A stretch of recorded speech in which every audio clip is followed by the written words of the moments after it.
I still remember the moment as if it happened yesterday. It was 7 p.m. at my parents' dining room, the chandelier light warm over steaming bowls of dal and rice.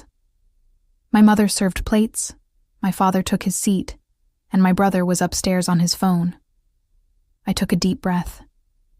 Tonight I would tell them about TutorBridge, the startup I'd built for 6 months, an online platform matching volunteer tutors with underprivileged students. My father set down his spoon.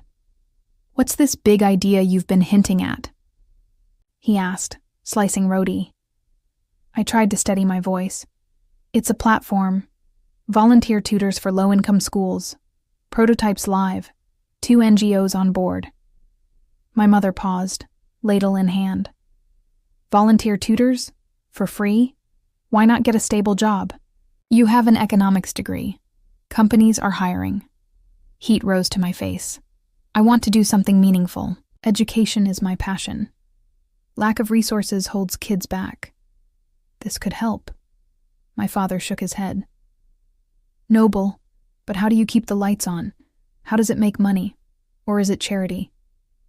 I took a breath. "Freemium model.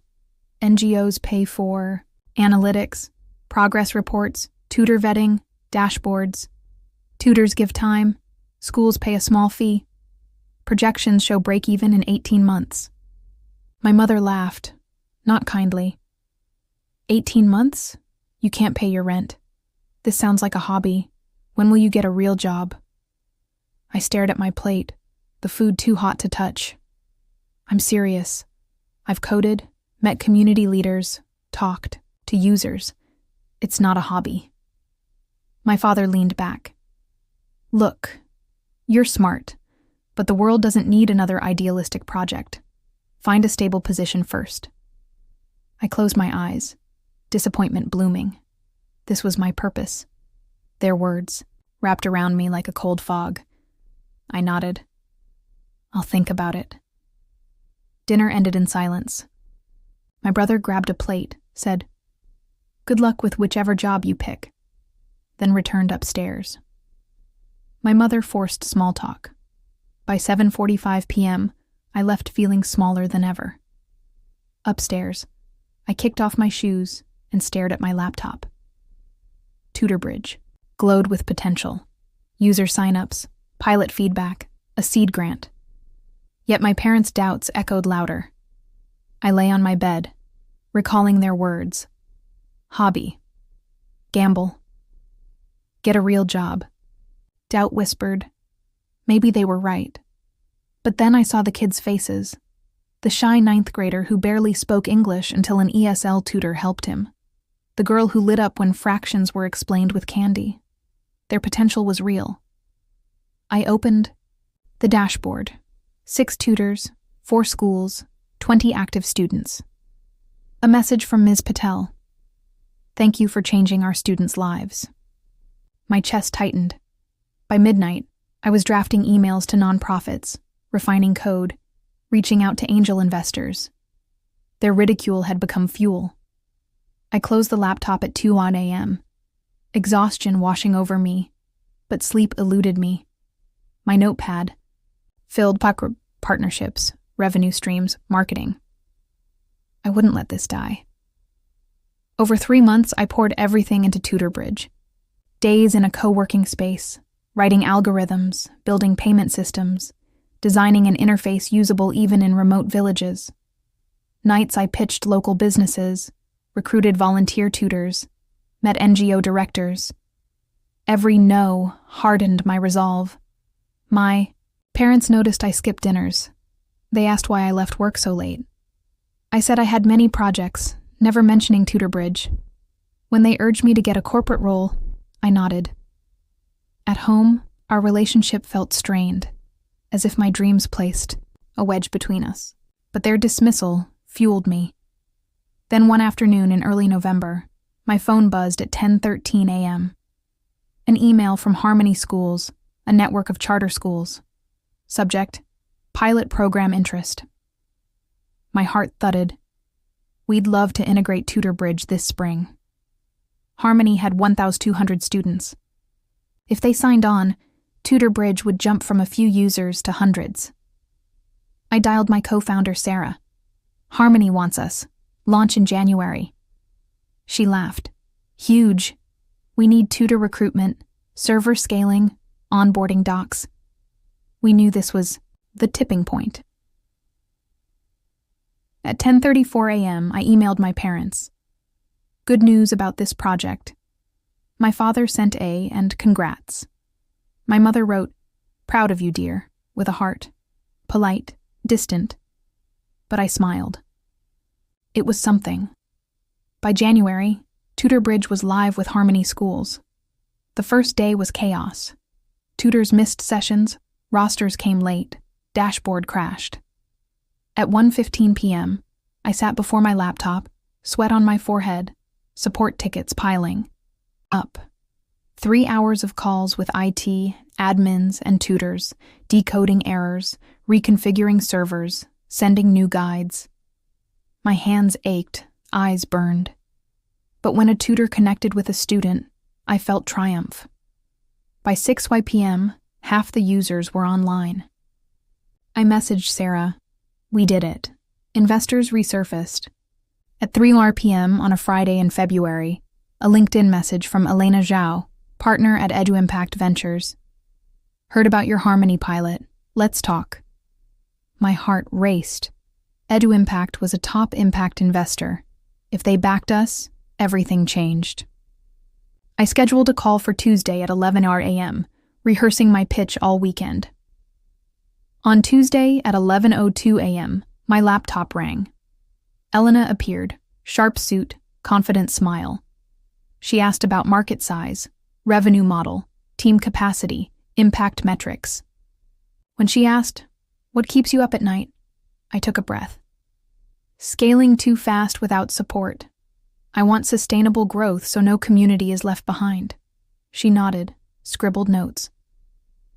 At 11:55 a.m., she said, "We'd love to back you. Let me send a term sheet." I sank into my chair, heart pounding. That evening at 8 p.m., I found my parents in the living room. I carried a manila envelope with the term sheet. My palms sweated. I sat across from them. EduImpact is investing $500,000 for 20% of TutorBridge. Their faces froze. My father scanned the pages. $500,000. You secured. This? He looked at me, surprise and pride. My mother's eyes filled. I never imagined this. Well done. She touched my hand, tears at her eyes. Vindication stung sweet. Over 3 months, TutorBridge exploded. We hired our first developer, expanded to 3 cities, and onboarded 10 more schools. Media praised our work improving scores in underfunded schools, and attendance soared. My inbox flooded with NGO partnership requests. EduImpact introduced me to board candidates. It felt like a summit, but each morning I woke thinking of the next challenge. As TutorBridge grew, my parents' attitude shifted. They asked for weekly updates, invited me to coffees to discuss expansion. My father, who once scoffed, now called me CEO to friends. My mother hosted a fundraising dinner at her community center showcasing our impact. Their support felt genuine yet cautious. If this fell apart, their pride would vanish. In late May, an email arrived from Hope for Tomorrow Foundation, an NGO I'd contacted months earlier. They proposed a pilot in a rural district with sparse connectivity and few resources. It required offline access points, local coordinators, mobile kits, expensive and complex. For 2 weeks, I pored over budgets, satellite maps, plans. If we nailed this, impact would be massive. On June 3rd at 4:20 p.m., I convened the TutorBridge team, CTO, OPS manager, head of partnerships. I laid out the plan. Hope for Tomorrow wants District 12. This could add 500 students, but costs could drain our runway. Developers worried about infrastructure, ops about staffing. I said, discounted hardware negotiated. A grant can cover training. If successful, our impact numbers will skyrocket, attracting donors. After debate, we agreed to pilot in 2 villages first.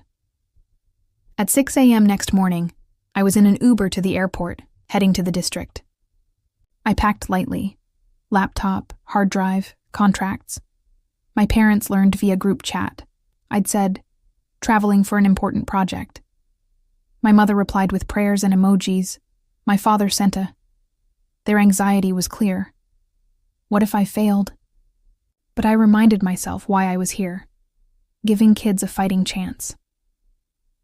By 9 p.m., I landed in the provincial capital and boarded a rickety van to the villages. The road was rough, streetlights few, phone signal flickering.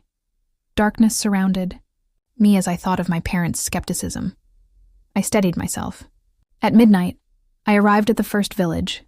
Dusty streets, a lone lantern outside a modest cottage where Amina, our local partner, waited. She greeted me with a tired smile and led me inside. The creaking floorboards and smell of stale tea were foreign. She introduced Raj. Over 3 days, I visited 2 more villages, each with unique challenges: intermittent water forcing generator juggling, harsh winds threatening satellite dishes. I carried equipment, negotiated with elders, trained volunteer, tutors. At 2:15 p.m. on day 2, under a scorching sun, I demonstrated the offline app on a battered tablet. Students crowded around, eyes shining. When the app loaded a math tutorial in their dialect, they cheered. Their joy cut to my core. All those nights of coding and cold dinners were, back in the city 2 days later, I spent the flight drafting an extension request to EduImpact, detailing pilot success and requesting more funding. I arrived home at 9:30 p.m. My parents were in the living room. My father glanced up, tired. "Back late," he said. I sat. They waited. I took a breath. Pilot went better than expected. 100 students learning, tutors amazed by engagement. I handed the report. Metrics, photos. My father nodded, reading. My mother's lips quivered. "We're proud of you," she whispered. In August, TutorBridge hit an inflection point. With EduImpact's second check, we hired a field team, expanded to 2 neighboring districts, and launched our first annual impact report. 200 students served, 300 volunteer tutors, projected $250,000 revenue. Investors who once questioned me now sought board seats. At a gala on August 15th, I accepted Innovator of the Year. As I spoke, TutorBridge shows education can break barriers. I saw my parents' front row, pride in their eyes. Their applause was thunned. On August 30th at 11 a.m., my father called me into his study. The walls held certificates and family photos. My graduation, my brother's wedding, their anniversary. Tonight felt different, anticipation in the air. He removed his glasses and gestured to a chair. "I know you've invested heavily in TutorBridge," he began. "But your mother and I have financial issues. 2 years ago, we invested in a tech company that went bankrupt. We lost a chunk of savings, medical bills, your grandmother's, surgery, I steadied myself. "Dad, Mom, you've always provided for us. Now it's my turn." I reached into my bag and pulled a term sheet for a personal investment, a low-interest loan to cover debts, converting to equity when finances stabilized. I'd consulted a lawyer and financial advisor. This wasn't charity. It was a partnership. They needed transparency and a written agreement. My father's face shifted. Surprise, humility mixing with pride. "Thank you," he whispered. I felt warmth. For 3 weeks, we dissected their finances: medical bills, mortgage, credit cards. I sat across from my father as he recounted every wrong turn, the partner's risky investment, the crises draining their cushion, late nights racking up credit cards for groceries. Watching him, I saw his burden, the same weight I'd felt that dinner. But now, I offered stability. "We'll get through this," I told him. "I believe in you." He smiled, as though a spark of their old confidence returned. On September 25, I wired the funds, enough to clear pressing debts and set up a trust for emergencies. That evening, Dad took me to our old neighborhood restaurant, where we once celebrated birthdays. It felt strange to pay as him, the child. He poked at his food and asked, "How's TutorBridge?" I shared updates. He nodded, listening as if truly understanding. My mother joined us, offering shy smiles. Their pride was tempered by relief.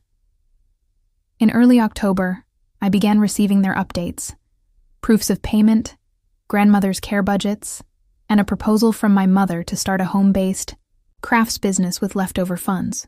They wanted to rebuild, not rely on me. I felt respect. This was empowerment. Meanwhile, TutorBridge flourished. By November, we had partnered with a national education board, reaching thousands of students. Investors vied for minority stakes. Yet I found myself cherishing evenings reviewing my parents' progress more than any board meeting. On December 1st at 6:45 p.m., my mother called laughing. "You should see the line outside our shop," she said, voice trembling. Their market, table selling handmade scarves, had overwhelming demand. Nearby stall owners asked about wholesale. My father added, "We even hired a part-time assistant. It feels like a real business." Pride rang in their voices, the same pride they'd reserved for me, now for themselves. "We owe this to you," my mother said. I corrected her. "No, you earned this. I only gave support." On December 15th, Dad called me into his study again. He leaned against his desk, wearing his old suit but lighter. He handed me an envelope. My pulse spiked. Inside, family operating agreement.